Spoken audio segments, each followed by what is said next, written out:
If you're still hiring writers or expensive agencies to do your YouTube scripts, then you're doing it wrong. And I know that sounds harsh, but most business owners end up paying a ton of money and the scripts still come back with spelling mistakes so bad, you start wondering if the writer even speaks English. I've experienced this many times myself, but I've spent the last 2 years trying to solve this problem.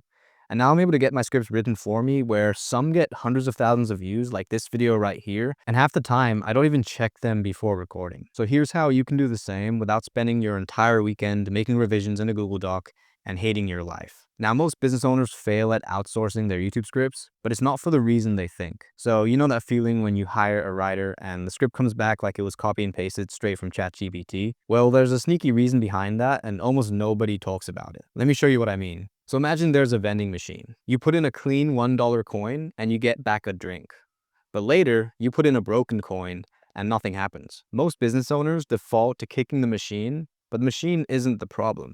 What you put in the machine was, and this is how every system in the world works. But here's the part nobody ever explains properly. Every system has 4 steps, and if even one of these breaks, then the whole thing collapses. So starting with step 1, and this is the input. This is what you give the system, like the notes and instructions you hand over to your writer. Step 2 is the process. This is what the system does with the inputs. So an example would be how the writer turns your instructions into the script. Now step 3 is the output. This is what the process creates.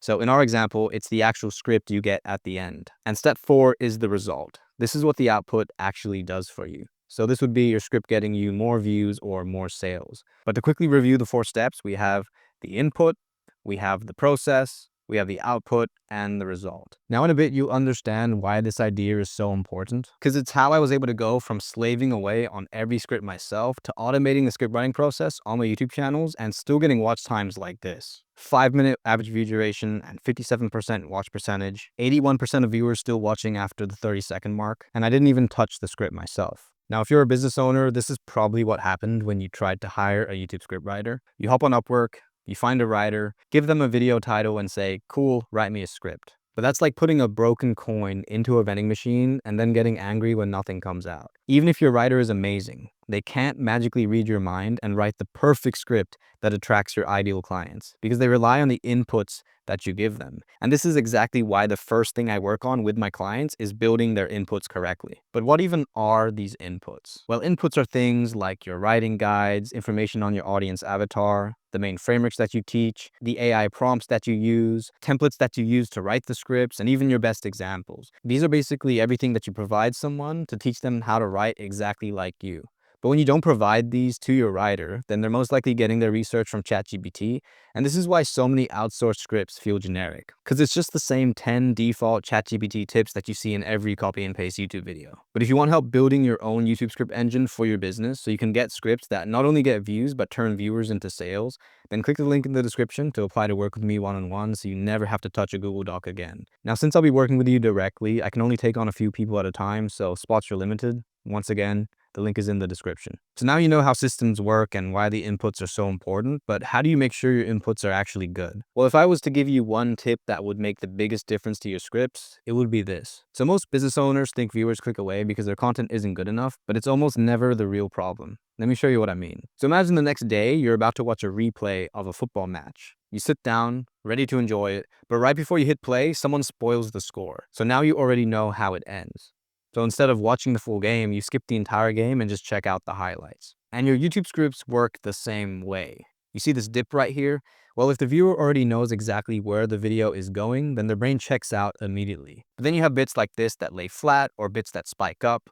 And with these parts, curiosity is what keeps them watching. And you do this by creating an open loop. This is where you give the viewer a question that they need answered, but you don't answer it right away. So here are a couple examples of how you can add curiosity loops to your scripts so your viewers stick around instead of clicking off your video and watching one of your competitors.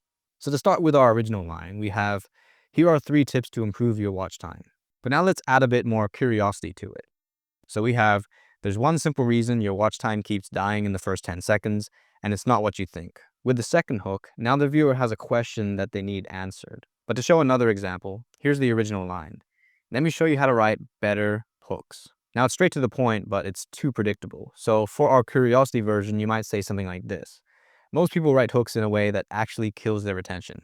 Here's how you can avoid that. And by writing it like this, now the viewer thinks, what am I doing wrong? And that's the curiosity gap. But how often should you add a new curiosity gap? Well, think of it like a video game where you have a health bar. During a long level, you don't hope you make it to the end. You refill your health bar along the way so you don't run out and die. And your audience retention works the exact same way. Think of your health bar like your viewer's interest level, and think of your curiosity loop as a health potion to refill their health. Before your viewers get bored and click off, you want to drop a new curiosity hook every 20 to 30 seconds to refill their health bar. And I actually like to highlight my curiosity loops in my scripts because it allows me to see if there's a long stretch without one. But this next tip is something I wish I knew when I first started writing YouTube scripts, because if you look at your audience retention graph and you see a massive drop at the beginning like this, it's probably because you're missing this one thing. And without it, you get fewer views, which means no inbound leads to your business. Here's how it works. So let's say you're walking across a small wooden path on the ground. You just walk across and you're done. Easy, right? But now imagine the exact same path, but it's lifted 20 stories in the air and the barriers are removed. Now suddenly it's terrifying, even though the path didn't change. The only thing that changed is that your life is now at stake. And it works the same way in your YouTube scripts. You could have the most valuable information in the world, but if your viewer doesn't have a reason to care, then they won't pay attention to your video. So here are a couple examples of how you can add stakes to your scripts so your content feels 100 times more valuable. So here's the original line. Here's a simple tip to improve your hooks. Now this is okay. We have the desired result that our target audience wants, but there's nothing on the line here. So now watch what happens when you add some stakes. Here's a simple fix that stops viewers from clicking off in the first 10 seconds. You see the difference? This new version tells the viewer what they will lose if they ignore the information, and suddenly the line hits 100 times harder. But let's run through another example. Here's the original line. This framework will help you write better scripts. But let's do a new version with stakes. This framework is the difference between a script people forget and a script that turns viewers into paying clients. Now the line has consequences. Your script will be one that people forget.